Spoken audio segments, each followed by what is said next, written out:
Book my ஷோவில் அதிகமாக இது வரைக்கும் டிக்கெட் சோல்டான திரைப்படங்களோட லிஸ்ட் வந்து வெளியாகியிருக்கு.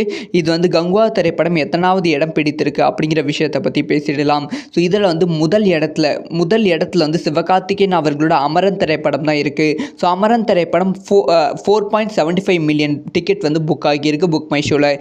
இரண்டாவது இடத்துல கோ திரைப்படம் வந்து இருக்குது. 4.51 மில்லியன் டிக்கெட் வந்து சோல்ட் ஆகியிருக்கு. மூன்றாவது இடத்துல வேட்டையன் திரைப்படம் இருக்குது. 2.74 மில்லியன் டிக்கெட் வந்து சோல்ட் ஆகி இருக்கு. நாலாவது இடத்துல தனுஷ் அவர்களோட ராயன் திரைப்படம் வந்து இருக்கு. இது வந்து 1.75 மில்லியன் டிக்கெட் வந்து சோல்ட் ஆகி இருக்கு. ஐந்தாவது இடத்துல கமல்ஹாசன் அவர்களோட இந்தியன் 2 இருக்கிறது. 1.59 மில்லியன் டிக்கெட் வந்து சோல்ட் ஆகி இருக்கு. ஸோ ஆறாவது இடத்துல விஜய் சேதுபதி அவர்களோட மகாராஜா திரைப்படம் இருந்து இருக்கு. 1.40 மில்லியன் டிக்கெட் வந்து சோல்ட் ஆகி இருக்கு. ஏழாவது இடத்துல நம்ம சூர்யா அவர்களோட கங்குவா திரைப்படம் இருக்கு.